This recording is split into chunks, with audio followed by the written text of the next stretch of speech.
Hello बच्चों, आज की इस वीडियो में अपन लोग पढ़ने वाले हैं कार्बन एंड इट्स कंपाउंड का लेक्चर नंबर 3, जिसमें बच्चों आज अपन लोग पढ़ेंगे क्या अनइक्वल शेयरिंग ऑफ इलेक्ट्रॉन से किस तरीके से बॉन्ड का फॉर्मेशन होता है। इसके पहले वीडियो में बच्चों अपन लोग डिस्कस कर चुके हैं कि कोवेलेंट बॉन्ड के बारे में, मतलब बच्चों इक्वल शेयरिंग से बॉन्ड का फॉर्मेशन कैसे होता है अपन लोग पढ़ चुके हैं। ठीक है, चलिए बच्चों आज अपन लोग पढ़ने वाले हैं अनइक्वल शेयरिंग ऑफ इलेक्ट्रॉन से बॉन्ड का फॉर्मेशन कैसे होता है। सही है बात? Yes sir. देखिएगा बच्चों, जब भी इलेक्ट्रॉन का अनइक्वल शेयरिंग होता है वहां पे हमेशा कोऑर्डिनेट बॉन्ड का फॉर्मेशन होता है। सर हाँ सर, अगर इलेक्ट्रॉन का इक्वल शेयरिंग होगा क्या वहां पे कोवेलेंट बॉन्ड का फॉर्मेशन होगा क्या? हाँ, मतलब सर अगर अनइक्वल शेयरिंग होगा कोऑर्डिनेट बॉन्ड और इक्वल शेयरिंग होगा कोवेलेंट बॉन्ड क्या? हाँ सर, कोऑर्डिनेट बॉन्ड का और भी नाम है क्या? हाँ, क्या नाम है सर? डेटू बॉन्ड। अच्छा सर, डाइपोलर बॉन्ड। ठीक है सर। तो बच्चों अगर कभी भी इलेक्ट्रॉन के अनइक्वल शेयरिंग से बॉन्ड का फॉर्मेशन होगा हमेशा वहां पे कोऑर्डिनेट बॉन्ड, जिसे अपन लोग डेटू बॉन्ड बोलते हैं, जिसे अपन लोग डाइपोलर बॉन्ड बोलते हैं, का फॉर्मेशन होगा। सही है बात? Yes sir. देखिएगा बच्चों, it is formed by an donor atom and an acceptor atom. बच्चों कोऑर्डिनेट बॉन्ड का फॉर्मेशन एक डोनर एटम और एक एक्सेप्टर एटम के बीच में होता है। फॉर एग्जांपल बच्चों, जैसे मान लीजिए मेरे आउटर सेल में 8 इलेक्ट्रॉन है और एक बेचारे के पास आउटर सेल में 6 इलेक्ट्रॉन है, क्या उसे भी 8 करना है? हाँ सर। तो वो मेरे से मांग रहा सर प्लीज सर मुझे 2 इलेक्ट्रॉन दे दीजिए। मैंने कहा ऐसे कैसे दे दूं? कह रहा सर आपका ऑक्टेट कंप्लीट है सर, दे दीजिए। मैं कहा मैं तुम्हें दे दूंगा तो मेरा ऑक्टेट इनकम्प्लीट हो जाएगा। कह रहा नहीं सर, जो 2 इलेक्ट्रॉन आपके पास फ्री है ना उसको बॉन्ड बना दीजिए, बस और कुछ नहीं करना है, हम भी खुश हो जाएंगे आप भी खुश ही रहेंगे सर। मैं कहा अच्छा, मेरे से इलेक्ट्रॉन मांग रहे हो ना, कोऑर्डिनेट बॉन्ड का फॉर्मेशन करवाना चाह रहे हो क्या? कह रहा हाँ सर। मैं कहा ठीक है चलो कोई दिक्कत नहीं। तो देखिएगा बच्चों, जैसे एक एटम मैंने आपके सामने लिया ए और एक एटम लिया मैंने आपके सामने बी। ठीक, ए का ऑक्टेट बच्चों इस दोनों एटम में से कम एक एटम का ऑक्टेट कंप्लीट होना चाहिए, और जब तक कंप्लीट नहीं रहेगा तब तक देगा होगा नहीं। ठीक है, तो एक एटम का ऑक्टेट कंप्लीट होना चाहिए और दूसरे एटम का ऑक्टेट इनकंप्लीट होना चाहिए। और जरूरत कितने का हो बच्चों जिसका ऑक्टेट इनकंप्लीट है? 2 इलेक्ट्रॉन की जरूरत हो कम से कम। ठीक है, हाँ। तो देखिएगा बच्चों, अब क्या करेगा, इसके पास लोन पेयर होना चाहिए, फ्री इलेक्ट्रॉन होने चाहिए, ऑक्टेट कंप्लीट हो प्लस फ्री इलेक्ट्रॉन भी हो ताकि बॉन्ड का फॉर्मेशन कर सके। ठीक है, हाँ। देखिएगा बच्चों, ए के पास 2 इलेक्ट्रॉन फ्री है, हाँ। बी को जरूरत है क्योंकि बी का ऑक्टेट इनकंप्लीट है, तो ए क्या करेगा, इस दोनों इलेक्ट्रॉन को देकर के बॉन्ड का फॉर्मेशन कर देगा। अच्छा सर ये कोऑर्डिनेट बॉन्ड का रिप्रेजेंटेशन ऐसे ही करते हैं क्या सर? हाँ, मतलब सर ए डोनर एटम क्योंकि ये दे रहा है, हाँ, और सर बी ले रहा है इसलिए इसको एक्सेप्टर एटम बोलेंगे क्या? हाँ ठीक है सर। देखिएगा बच्चों, एग्जांपल के तौर पे सबसे फर्स्ट एग्जांपल ले रहा हूं, formation of carbon monoxide. Carbon monoxide का फॉर्मेशन किस तरीके से होता है चलिए इसके बारे में डिस्कस करते हैं। देखिएगा बच्चों, कार्बन को पता है, कार्बन के बारे में आप लोग पता ही क्योंकि चैप्टर ही कार्बोनेट्स कंपाउंड पढ़ रहे हैं। तो कार्बन के आउटर सेल में कितने इलेक्ट्रॉन? 4। ठीक, ऑक्सीजन के आउटर सेल में कितने इलेक्ट्रॉन? 6। ऑक्सीजन की कहानी बता रहा हूं बच्चों, ऑक्सीजन थोड़ा पढ़ा लिखा है, कार्बन बेचारा थोड़ा सा अनपढ़ है। ऑक्सीजन बोला कार्बन चल 2-2 इलेक्ट्रॉन का शेयरिंग करके, इक्वल शेयरिंग करके बॉन्ड का फॉर्मेशन करते हैं, तेरा भी ऑक्टेट कंप्लीट मेरा भी कंप्लीट। कार्बन बेचारा बेवकूफ बन गया, ऑक्सीजन के चक्कर में पड़ गया, जा रहा है बॉन्ड बनाने बिना किसी से पूछे, गया।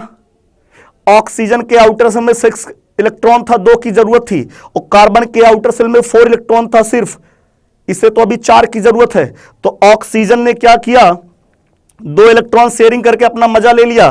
देखिएगा आउटर सेल में कितना हो गया, 1 2 3 4 5 6 7 8। ऑक्सीजन के आउटर सेल में 8 इलेक्ट्रॉन हो चुके हैं, लेकिन कार्बन के पास देखिए 1 2 3 4 5 6, अभी कार्बन के पास सिर्फ 6 ही इलेक्ट्रॉन है।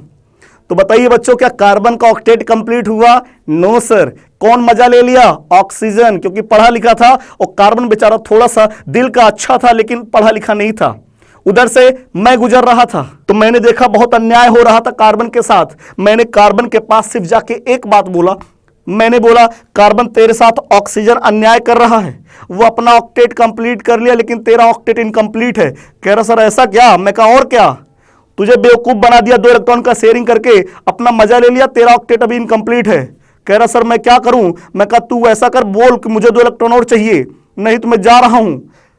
मैं बस इतने बोल के निकल गया, लड़ाई झगड़ा शुरू। तो अब देखिएगा कार्बन बोला ऑक्सीजन सुनना, ऑक्सीजन बोला बोल, कह रहा मुझे 2 इलेक्ट्रॉन दे दो, नहीं तो जान लेना बहुत अच्छी बात नहीं होगी, तुमने मेरे साथ अन्याय किया है। तो ऑक्सीजन डर गया, समझ गया लगता है कार्बन जान चुका है। ऑक्सीजन बोला ठीक है, सिर्फ 2 ही इलेक्ट्रॉन की जरूरत है क्या? बोला हां दे दो। तो देखिए बच्चों क्या करेगा, ऑक्सीजन 2 इलेक्ट्रॉन कार्बन को ट्रांसफर करेगा कोऑर्डिनेट बॉन्ड के थ्रू।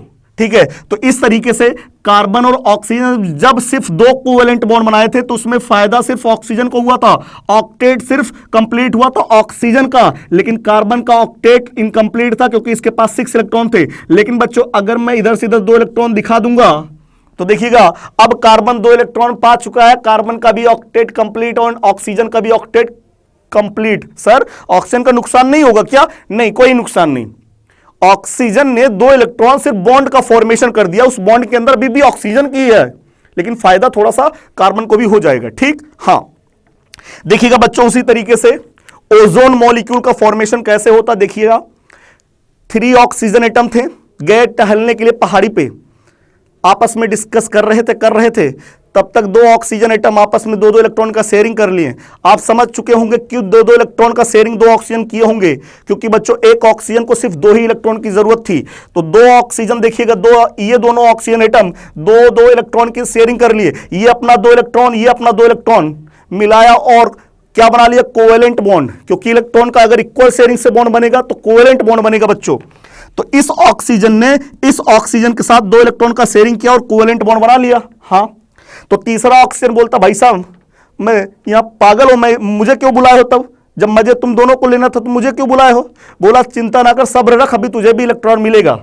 तो बच्चों इन दोनों का ऑक्टेट कंप्लीट देखिएगा, 1 2 3 4 5 6 7 8, इसका भी ऑक्टेट देखिएगा 1 2 3 4 5 6 7 8, सही है। हाँ, तो इस ऑक्सीजन का भी ऑक्टेट कंप्लीट, इसका भी कंप्लीट, लेकिन अभी इसके आउटर सेल में 6 इलेक्ट्रॉन है।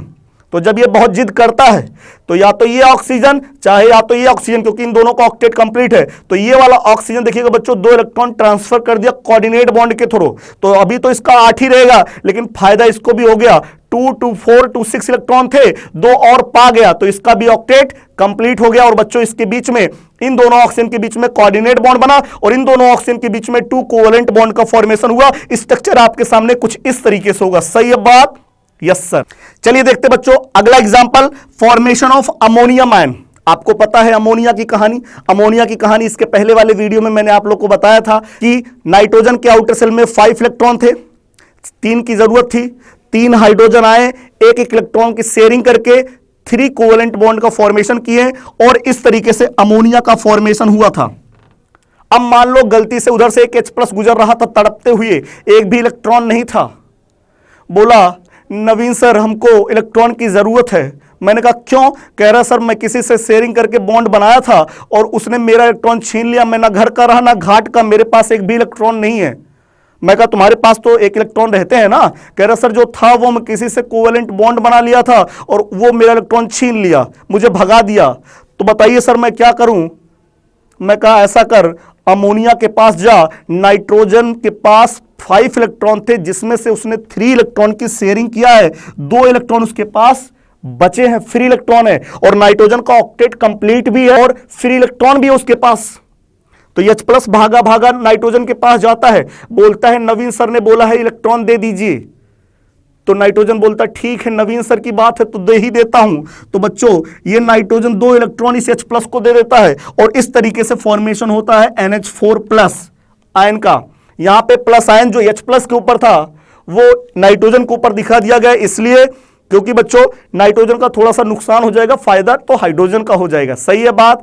हाँ सर। तो बच्चों हम लोगों ने देखा कि किस तरीके से एटम के बीच में कोवेलेंट बॉन्ड का फॉर्मेशन होता है और किस तरीके से एटम के बीच में कोऑर्डिनेट बॉन्ड का फॉर्मेशन होता है। तो बच्चों अगर किसी भी मॉलिक्यूल में 2 एटम के बीच में कोवेलेंट बॉन्ड का फॉर्मेशन हो रहा है तो आप बोलेंगे सर ये कोवेलेंट कंपाउंड है। कौन सा कंपाउंड है?